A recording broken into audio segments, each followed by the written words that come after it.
Ma'asyiral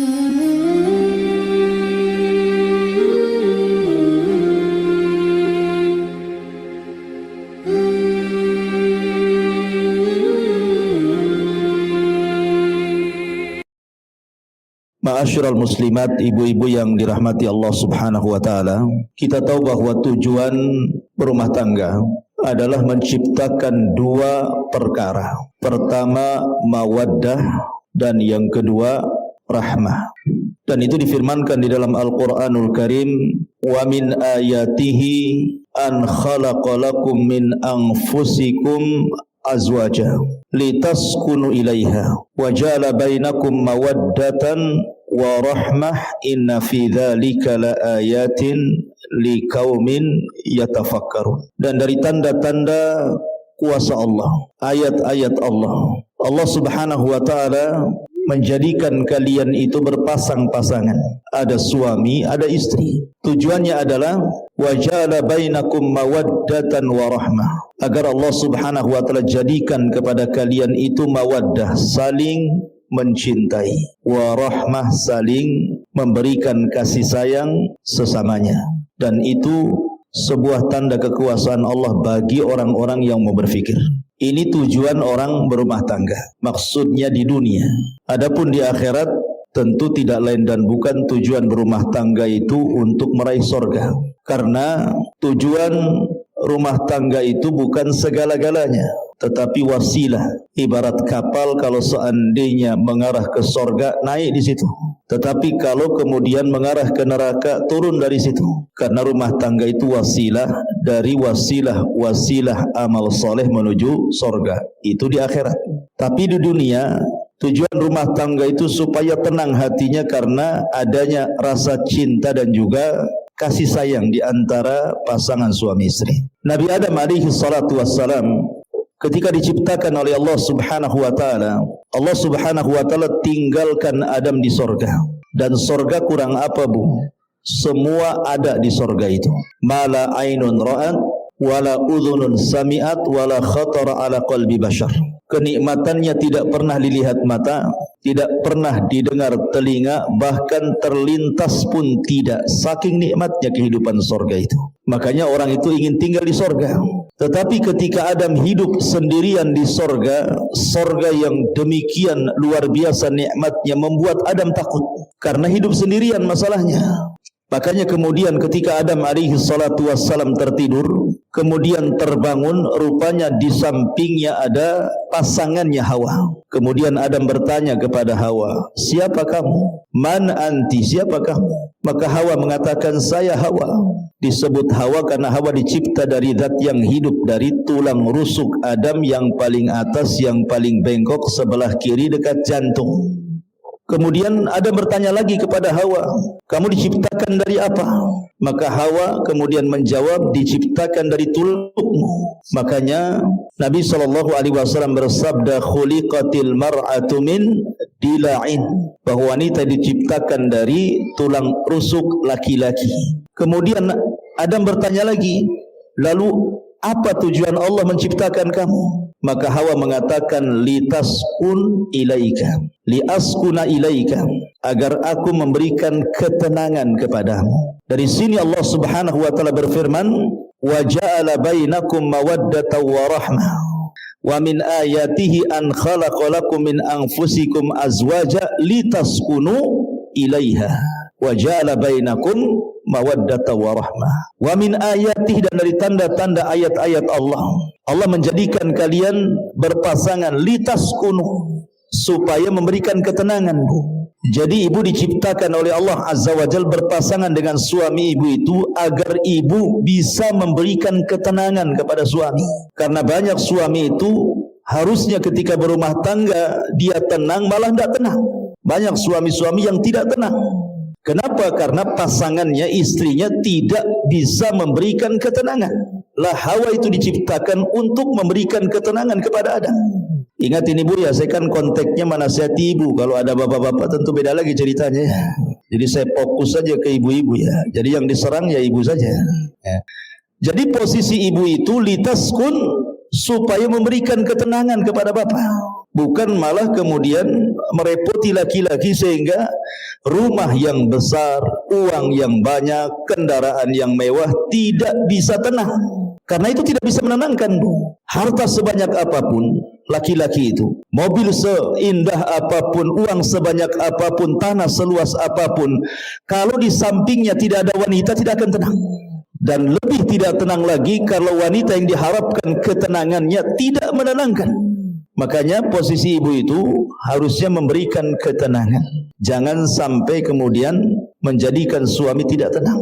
Apa yang harus dilakukan oleh ibu? Wa ja'ala bainakum mawaddatan wa rahmah. Coba ciptakan rasa cinta. Macam mana suami cinta dengan saya, macam mana suami sayang dengan saya. Itu kan rahasianya ada di ibu, tidak perlu diajarkan. Karena begini, Bu, laki-laki itu ada sisi emosi. Saya selaku laki-laki merasakan laki-laki itu ada sisi egoisnya, ada sisi emosionalnya. Yang bisa mengerem itu hanya agama. Tetapi kalau kita melihat suami-suami yang ada di umum sana yang kurang pendidikan agamanya, maka terkadang rumah tangga itu jadi pelampiasan, Bu. Jadi kalau dia ada masalah di luar, itu sansaknya itu ibu tuh yang jadi objeknya itu, padahal masalahnya di luar. Sampai ada kisah seorang laki-laki menceraikan 5 wanita sekaligus. Pernah dengar, Bu? 5 wanita sekaligus, 4 istrinya, 1 istri tetangganya. Gimana caranya itu? Kok bisa menceraikan istri tetangganya? Jadi laki-laki ini dia ada masalah di luar, mobilnya mogok, kendaraannya tidak sampai ke perusahaan, dia sudah emosi itu dengan mobilnya. Ketika dia emosi, telepon pula istri pertamanya, omongannya nggak enak. Akhirnya dia berjanji untuk menceraikan istrinya. Pulang dia, sampai di rumah, mana istriku yang pertama?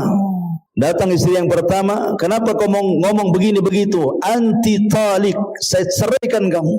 Satu tuh kena cerai. Datang istri keduanya, kaget. Bang, salah apa istrimu tuh? Kenapa kau ceraikan dia? Bertakwalah kau kepada Allah. Marah lagi, namanya lagi emosi, Bu. Dipanas-panasi, makin emosi. Oh, kalau gitu kau ceraikan juga kau. 2 lah diceraikan. Datang lagi istri ketiganya. Kemudian ketika melihat 2 istri diceraikan, a'udzubillah, aku berlindung kepada Allah. Kenapa kau ceraikan orang itu? Kamu juga ingin cerai? Aku ceraikan juga. 3 lah tuh. Datang istri keempatnya mengatakan, Bang, kau sudah ceraikan 3 istrimu, sekarang tinggal aku. Ceraikan juga aku. Akhirnya diceraikan. Oh, kau minta cerai juga? Anti talik, kalau gitu ku ceraikan juga kamu. Datang istri tetangganya, dengar kan, kok ribut-ribut. Ketika melihat laki-laki itu, kata istri tetangganya, a'udzubillah, hei fulan, aku berlindung kepada Allah, bagaimana bisa kau menceraikan dalam sekejap 4 istrimu? Lagi emosi, Bu. Oh, kalau gitu saya ceraikan kamu sebagai wakil suamimu kalau suamimu mengizinkannya. Datang suaminya, aku izinkan. Coba ingat, 5 perempuan dicerai dalam satu waktu. Itulah kisah seorang laki-laki menceraikan 5 istri itu gara-gara emosi.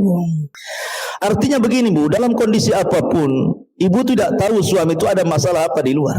Makanya kenapa seorang wanita itu digunakan atau difungsikan oleh Allah untuk memberikan ketenangan. Lihat Khadijah, ketika Nabi SAW dalam kondisi ketakutan, kemudian dia datang kepada Khadijah dan mengatakan, dassiruni, dassiruni, selimuti aku, kata Rasul.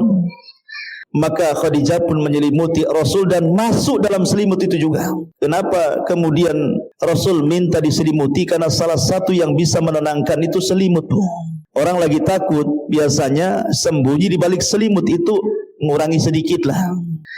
Baru setelah tenang, baru Khadijah pun kemudian bertanya, ada apa? Maka Rasul menceritakan. Khadijah langsung mengatakan, wallahi demi Allah, engkau tidak mungkin dihinakan Allah. Orang sepertimu, orang baik gak mungkin dihinakan Allah dengan peristiwa seperti ini. Karena bagaimanapun Rasul belum tahu makhluk yang bersayap yang segede apa gitu ya, sayapnya saja terbentang antara ufuk ke ufuk gitu ya. Bisa saja syaitan, bisa saja iblis, bisa saja jin, bisa saja apa, kan tidak tahu. Sehingga wajar ketakutan. Karena belum tahu kalau itu adalah malaikat masalahnya. Kalau sudah tahu itu Jibril, ya nggak mungkin ketakutan Rasul kan itu. Maka Khadijah hanya mengatakan, wallah la yuhzikallahu abada. Demi Allah, orang sepertimu tidak mungkin dihinakan Allah Subhanahu wa taala. Engkau ini orang yang suka menghormati tamu, menyambung silaturahim, membantu orang, macam-macam sifat Rasul yang baik. Kemudian disampaikan Khadijah kepada Rasul, sampai Rasul kemudian tenang. Begitulah seorang wanita. Jadi ciptakan al-hub, perasaan cinta dan juga kasih sayang. Sampai ada satu kisah. Jadi ada seorang tua yang sudah tua, seorang ibu yang sudah tua, Bu, tinggal di Amerika. Ceritanya tinggal di Amerika, di negeri kafir. Ibu ini sedang sakit, sudah nenek-nenek, sudah tua, sakit. Kemudian ada seorang wanita muda merawat dia setiap hari. Merawat dia setiap hari. Terkadang menyuapi, ngurutin, mijitin, menghibur dengan kata-katanya. Baik sekali wanita muda ini kepada ibunya ini. Jadi susternya itu heran gitu ya.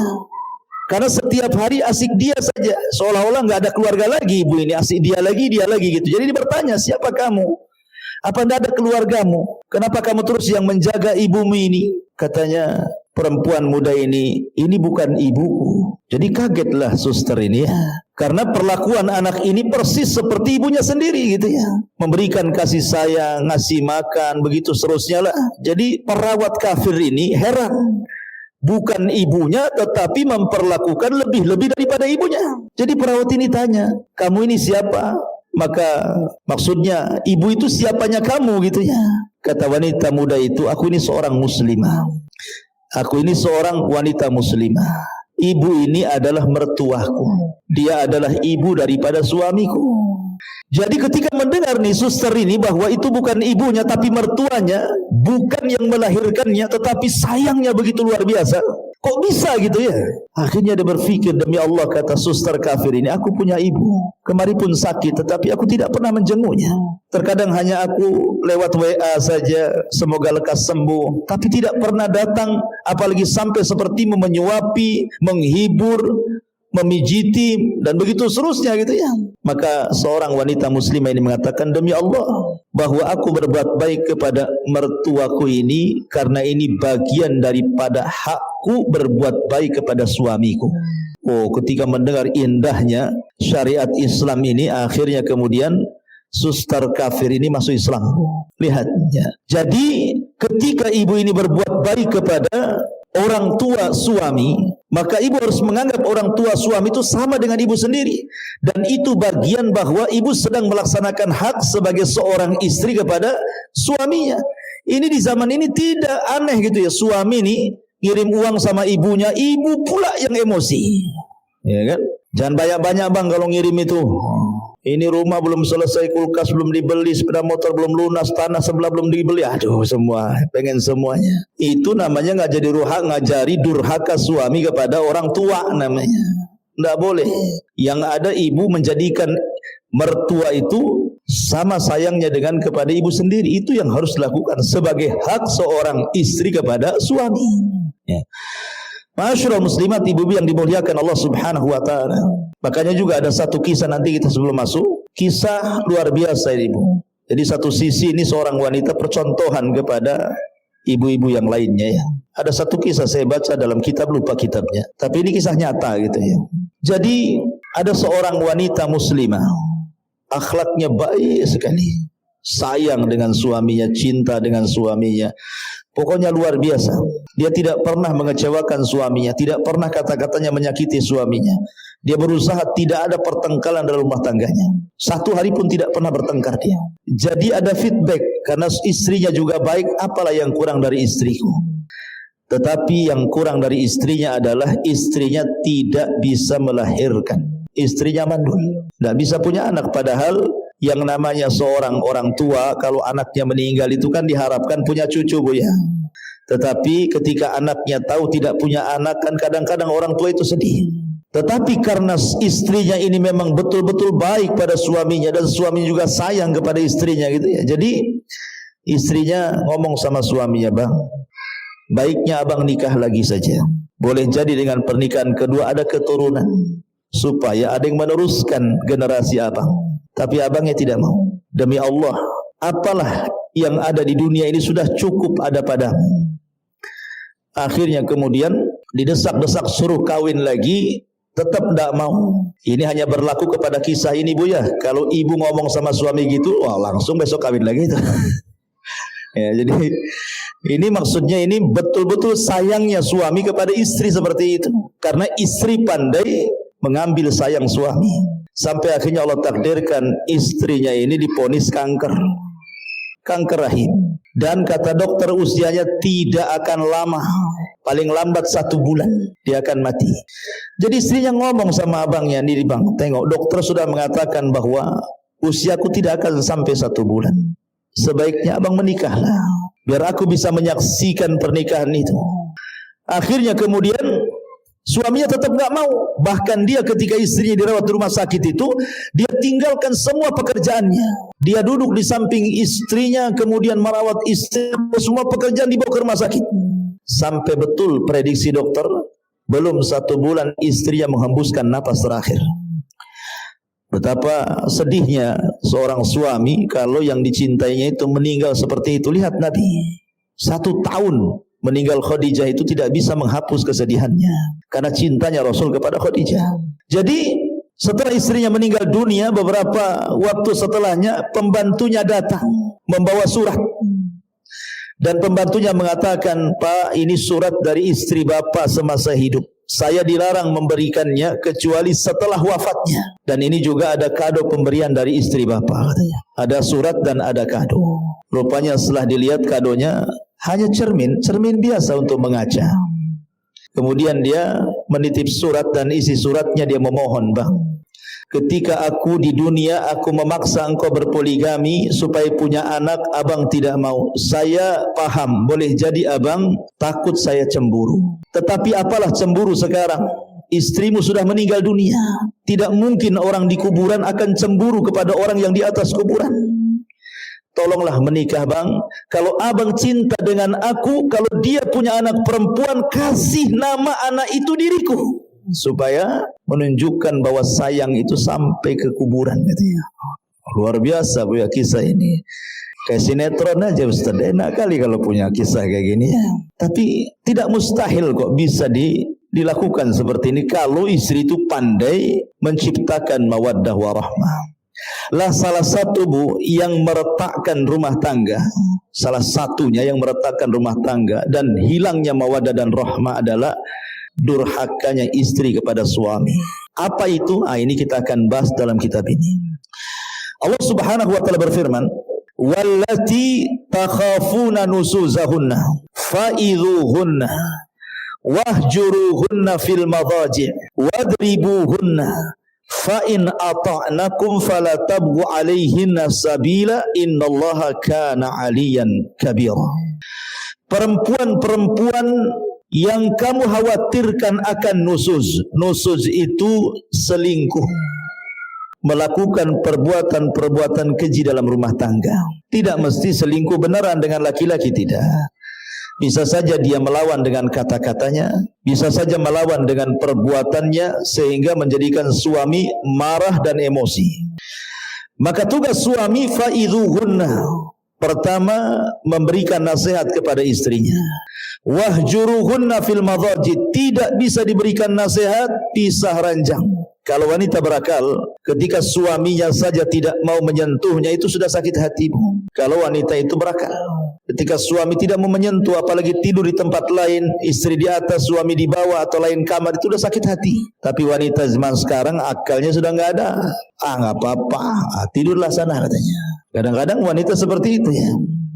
Wadribuhunna, kalau masih nekat juga, tidak mau sadar juga, tidak mau minta maaf juga, maka suami boleh memukul sebagai simbol itu akhir daripada nasihat.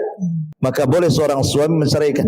Kalau sudah dipukul, fa in ata'nakum, kalau memang istrinya taat lagi, bertobat lagi, fala tabghu 'alaihinna sabila, maka tidak boleh mencari jalur cara untuk supaya rumah tangganya retak. Innallaha kana 'aliyan kabira, karena Allah zat yang maha tinggi lagi maha besar.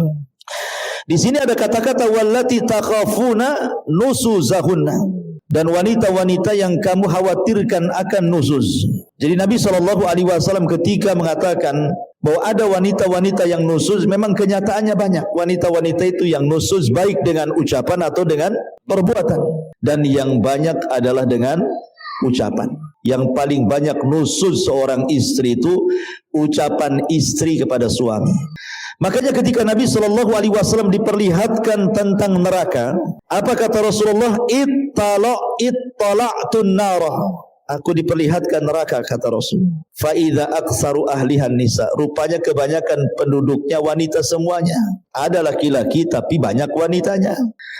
Kemudian sahabat bertanya, apakah mereka kufur kepada Allah? Maksudnya tidak salat, tidak puasa, tidak zakat, tidak ibadah, tidak baca Quran gitu ya. Kata Rasul, tidak. Mereka rajin salat, sebagian mereka rajin puasa, sebagian mereka rajin sedekah, sebagian mereka rajin ibadah. Pokoknya hak dia dengan Allah tidak dikurangi. Lalu kenapa mereka bisa masuk neraka? Maka Rasul mengatakan walakinnahunna yakfurnal ashir. Karena mereka wanita itu suka kufur dengan suami dengan kata-katanya. Ingat, di sini dengan kata-katanya. Karena biasanya lisan kalau nyakiti orang lebih berpengaruh dibandingkan yang lainnya. Kemudian Nabi SAW ditanya gitu ya, bagaimana bentuk kufurnya? Maka bentuk kufurnya adalah apabila seorang suami banyak melakukan kebaikan kepada ibu, kemudian ada kesalahan satu kali, tiba-tiba ibu mengatakan, engkau belum pernah berbuat apa-apa kepada saya. Abang ini sebenarnya tidak cinta sama saya. Abang ini tidak pernah memberikan perhatian. Abang ini begini-begini. Intinya bahwa menghapus semua kebaikannya. Harusnya seorang istri sebelum ngomong yang nyelekit kepada suami itu, la yafruku mu'minatun mu'minun mu'minatan. Baik seorang istri memandang suami, suami memandang istri, sebelum mengeluarkan kata-kata itu, Bu, timbang pasangannya itu. Baiknya seberapa, buruknya seberapa. Kalau seandainya keburukannya hanya 30%, kebaikannya 70%, lalu kenapa kemudian ibu ngomong seperti itu? Itulah yang disebut dengan insaf dalam rumah tangga namanya. Insaf dalam rumah tangga itu sebelum ngomong, timbang-timbang dulu, suami ini lebih banyak baiknya atau lebih banyak buruknya gitu loh, supaya seimbang rumah tangga. Dan disitulah kemudian suami akan tenang karena ibu yang memberikan ketenangan. Lah di sini Nabi SAW mempertegas lagi apa yang dimaksud nusuz di sini. Nabi mengatakan, idza da'a ar-rajulu imra'atahu ila firashihi falam ta'tihi fabata ghadbana 'alaiha la'anathal malaikatu hatta tusmiha. Apabila seorang suami mengajak istrinya ke tempat tidur, tetapi sang istri menolaknya, sehingga sang suami marah-marah sepanjang malamnya dongkol, maka para malaikat akan melaknat ibu tersebut atau istri tersebut sampai datang waktu subuh.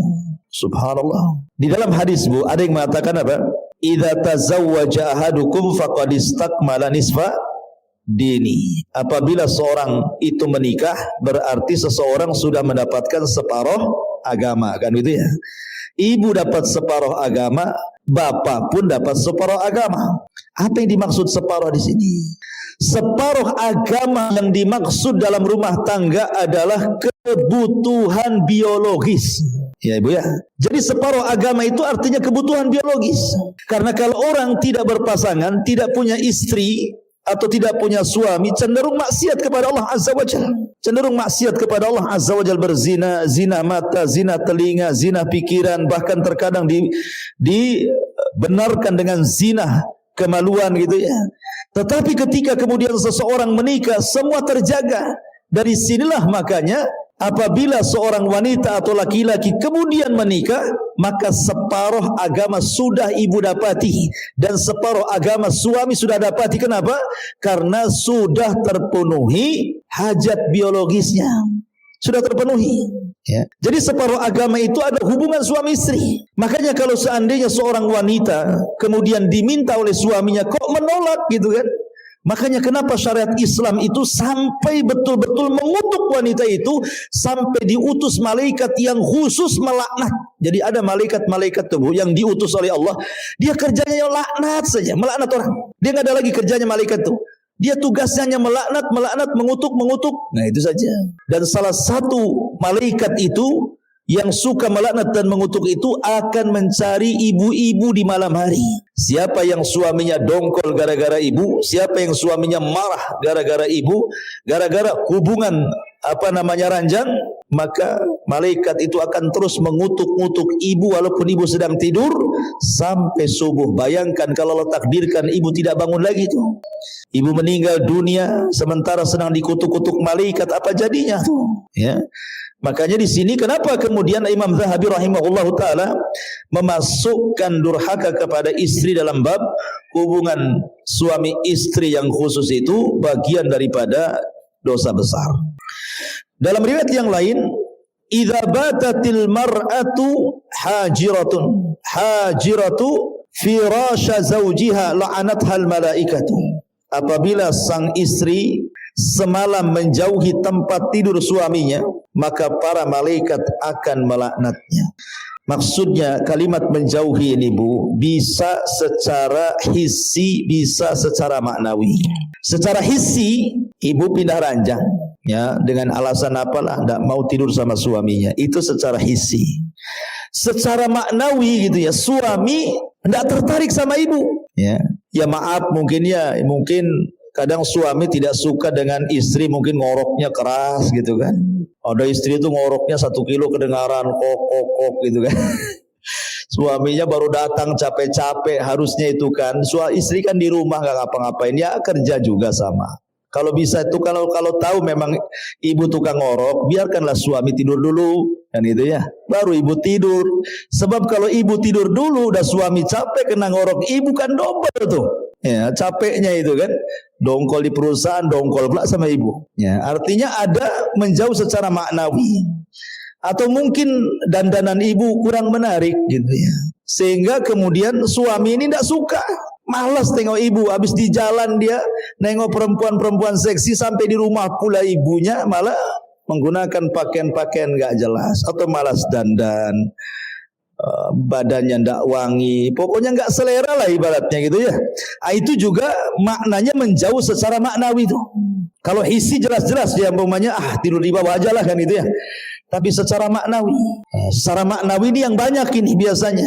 Ya karena seolah-olah karena sudah rumah tangga lama, anak sudah 3, 4 gitu, suami ndak mungkin ini juga asal-asalan, ndak begitu. Nabi SAW itu ketika menikah dengan Aisyah radhiyallahu anha sudah tua gitu ya. Dan sebagian istri Rasul juga banyak yang sudah tua, tapi mereka mencontohkan bagaimana menjadi seorang istri Nabi dan akan dicontoh oleh istri-istri umat Nabi sallallahu alaihi wasallam sampai hari ini. Maka bahagiakan suami. Kemudian Rasul juga mengatakan, "Walladzi nafsi biyadi, ma min rajulin yad'u imra'atahu ila firashiha, fata'ba alaihi illa kana alladhi fis sama'i sakhitan 'alaiha hatta yarda anha zawjuha." Demi zat yang jiwaku berada di tangannya, ketika ada seorang suami mengajak istrinya ke tempat tidur tetapi sang istri mengabaikannya, maka zat yang ada di langit akan murka kepada wanita tersebut sampai suaminya ridha kepadanya. Bayangkan zat yang ada di langit. Siapa? Allah. Allah akan murka. Ya. Pertama malaikat sudah murka, ini zat yang maha pencipta murka kepada kita, ini kan luar biasa Bu. Kalau Allah sudah murka, siapa yang bisa meredam kemurkaan Allah? Makanya kenapa kemudian Imam Zahabi memasukkan minal kabair, dosa besar.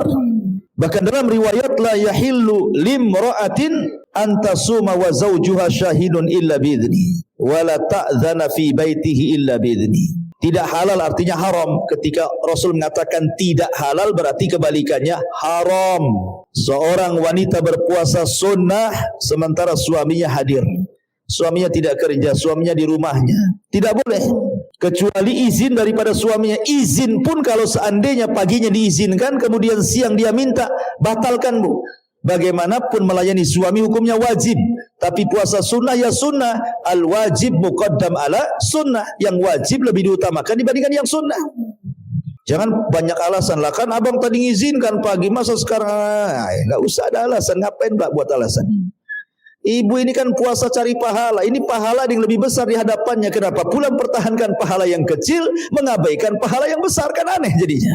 Ya. Nah, itu juga sebuah perhatian, karena sekali lagi bahwa salah satu tujuan berumah tangga itu menciptakan kebahagiaan dan 50%-nya bicara tentang biologis hubungan suami istri. Ya.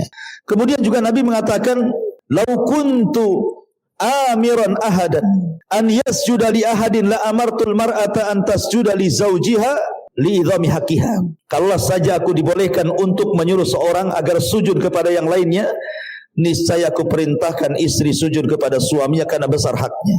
Begitulah. Maka jangan pernah menentang ajakan suami. Jangan pernah ada alasan, saya ini capek Ustaz, dari pagi lah saya ini masaklah, inilah itu dan lain sebagainya, ya kan? Memang hidup di dunia kan capek, Ibu. Siapa yang tidak capek? Hidup di dunia ini capek. Tidak ada yang tidak capek, ya kan? Semua jadi ibadah gitu ya. Makanya sekecil apapun dalam urusan rumah tangga itu jadi ibadah, Bu. Contoh, Bu, pandangan, an-nazar. Apabila seorang pasangan memandang pasangannya yang lain, suami memandang istrinya, istri memandang suaminya, nazaran, dengan pandangan yang menyenangkan, maka Allah akan buat pandangan itu menjadi pandangan rahmat, Bu. Jadi kalau ibu memandang suaminya karena sayang, karena cinta, maka Allah ganti pandangan ibu itu menjadi pandangan rahmat kepada suaminya. Ya, Bu, ya. Jadi jangan sekali, kadang-kadang gara-gara masalah kecil pandangan sudah berbeda. Istrinya pengen dibelikan apa sama suaminya kan? Mungkin sudah janji tak sebulan 2 bulan mau belikan cincin umpamanya gitu ya. Bang, abang kan udah janji mau belikan cincin. 5 gram jadilah bang, katanya. Kata abangnya, nantilah, belum ada uang. Mulai pandangannya sinis, beda tuh. Kan? Jangan, Bu. Ya, jangan seperti itu. Kalau bisa stabilkan sajalah pandangan itu. Nggak perlu kemudian gara-gara itu kemudian sinis pula gitu. Supaya suaminya dibuat pula persoalan, supaya suaminya betul-betul belikan ibu emas. Dibuat gara-gara lah bahasanya kan. Jadi mandang saja pahala. Apalagi kalau lebih daripada itu, turun dari pandangan ke lisan, senyum. Senyum ini terkadang pengaruhnya lebih besar dibandingkan bicara, Bu. Ya, senyum itu bisa lebih besar pengaruhnya dibandingkan orang bicara, merayu, ya.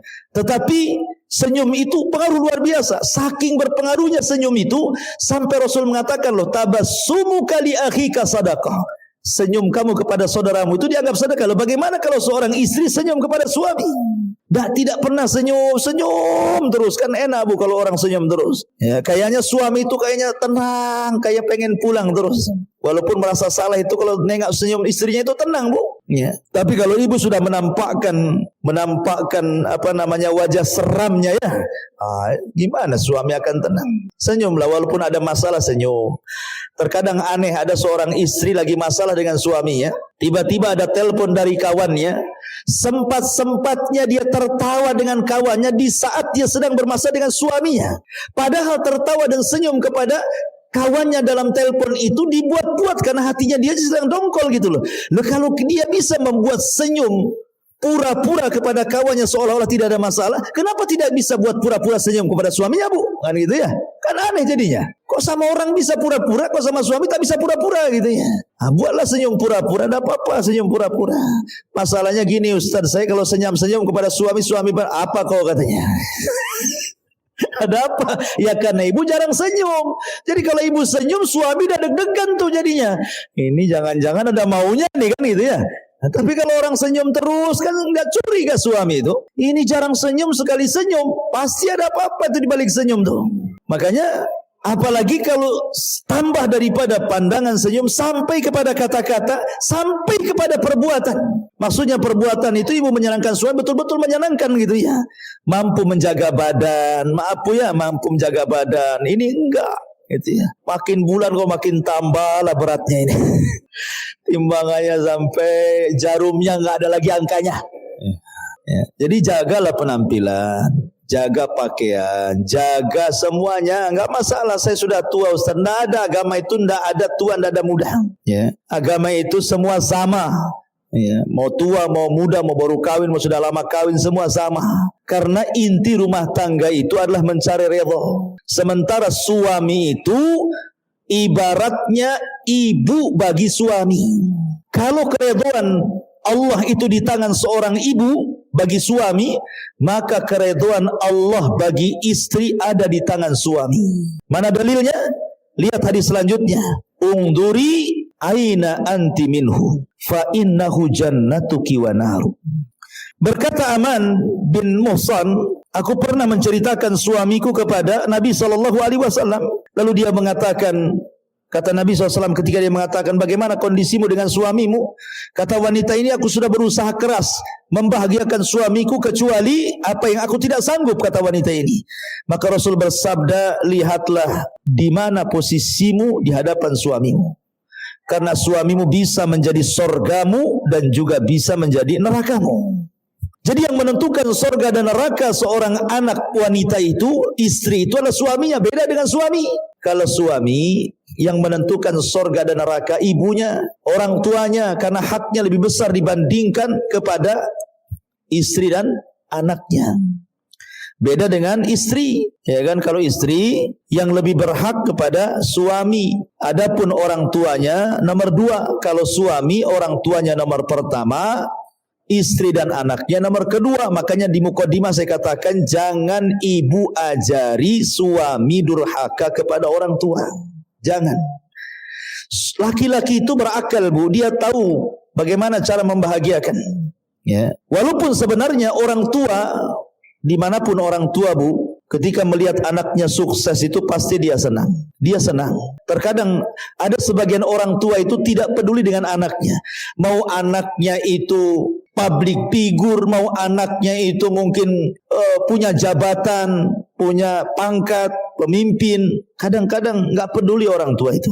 Orang tua itu hanya menyekolahkan anak itu supaya anaknya jauh lebih baik dibandingkan orang tuanya. Apalagi orang-orang tua di desa yang tahu bahwa kita ini anaknya, gitu saja. Nggak peduli ibu ini jadi apa di Batam ini, suami jadi apa, nggak peduli. Seorang tua itu di mana-mana hanya ingin diberikan kasih sayang kepada dia, gitu ya, dari anaknya. Maka ibu jangan ajari durhaka seorang anak kepada orang tuanya. Arahkan, ingatkan kalau perlu, Bu. Bang, gimana orang tuanya? Gimana? Udah dikirim belum? Udah ditelepon belum? Begitu ya. Dia didoakan belum? Itu kalau sudah meninggal sedekahlah untuk orang tua abang. Begitu harusnya. Bukan ngalang-ngalangi gitu ya. Makanya penting sekali. Mungkin saya pernah cerita ya, saya dengar salah satu ustadz itu, Ustadz Pekanbaru kalau nggak salah itu, menceritakan tentang aduan seorang ibu kepada anaknya. Gara-gara anaknya itu dilarang-larang istrinya tidak boleh nelpon sama orang tuanya. Padahal anaknya ini sukses, secara dunia sukses. Jadi ibunya itu nelpon dari kampung. Assalamualaikum nak. Waalaikumsalam. Kata ibunya, nak, sudah lama hampir 1 tahun kau tidak telepon aku. Kata anaknya, iya Bu, alasannya sibuk pekerjaan. Padahal istrinya yang menghalang-halangi itu. Kemudian ibunya yang mengatakan, ya sudah, yang penting kau sehat-sehatlah di situ dengan anak binimu. Kemudian 2 bulan selang ibunya telepon lagi. Dengar berita bahwa anaknya bisa beli mobil. Oh, senanglah ibunya.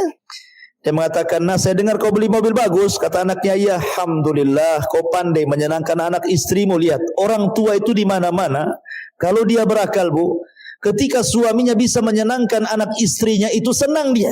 Ya. Beda dengan seorang istri apabila seorang suami menyenangkan orang tuanya, tidak senang. Ada istri yang kayak gitu tuh, tidak senang. Tapi kalau orang tua, kalau seorang suami sendiri menyenangkan keluarganya, senang dia. Kenapa? Punya anak yang bertanggung jawab. Kemudian ditelepon lagi gitu kan. Nah, saya dengar kau punya baru beli rumah gitu ya. Alhamdulillah, kau pandai bertanggung jawab. Akhirnya sampai kepada ceritanya mengagetkan karena rupanya istrinya ini suka dengan binatang, suka dengan anjing pula istrinya itu. Jadi suaminya belikan anjing lah, tak tanggung-tanggung, harganya 40 juta, beli dari Belanda lagi. Wah, banyak kali tuh. Beli anjing saja 40 juta, impor lagi dari Belanda. Akhirnya terdengar sama ibunya. Teleponlah ibunya. Nah, apa benar kau beli anjing 40 juta dari Belanda? Kata anaknya, betul Bu. Dia nutup-nutupi istrinya. Kata ibunya, dengarkan nak, ini wasiat ibu terakhir kali ya. Kau beli anjing harga 40 juta. Kau buat tempat yang indah untuk anjingmu. Kau beli makan untuk anjingmu pagi, siang, sore, malam. Kau rawat anjingmu pagi, siang, sore, malam. Demi Allah nak, kalau seandainya Allah Subhanahu wa taala wafatkan ibumu ini, kemudian Allah ciptakan kembali ke dunia, demi Allah, ibu tidak mau tercipta menjadi seorang manusia, hanya ingin tercipta menjadi seekor anjing supaya ibu bisa melihatmu. Bayangkan.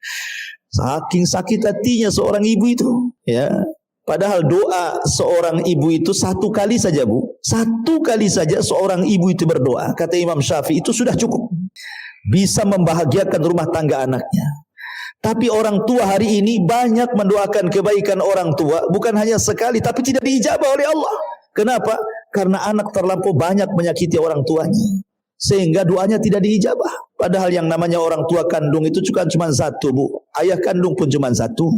Nggak ada ibu kandung, ayah kandung kedua, itu nggak ada ceritanya. Artinya bahwa kalau masih hidup dan dekat, kunjungi, ajak suaminya. Kalau jauh, telepon, seringlah telepon. Kalau memang sudah meninggal, ajak ke kuburannya, ziarah, kemudian berdoa, bersedekah, kan begitu. Lah harusnya istri mendorong-dorong suaminya untuk melakukan seperti itu.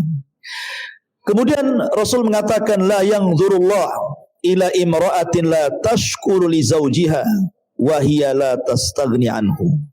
Allah tidak akan melihat kepada seorang istri yang tidak bersyukur kepada suaminya sedangkan ia masih membutuhkan suaminya. Dia butuh suaminya tapi dia tidak sayang. Ini wanita terlaknat kan ini. Dan yang terakhir, man kharajat min baiti zawjiha la'anathal malaikatu hatta tarji'a aw tahtum. Barang siapa seorang istri yang keluar dari rumah suaminya tanpa izin suami, maka para malaikat akan melaknat hingga dia kembali atau bertobat. Banyak istri gara-gara bertengkar dengan suami dia nggak sabar, akhirnya ditinggalkan suaminya, pulang ke rumah orang tuanya. Itu kan banyak tuh kasus-kasus kayak gitu, Bu, ya. Dia tidak baca hadis ini, ya. Allah laknat.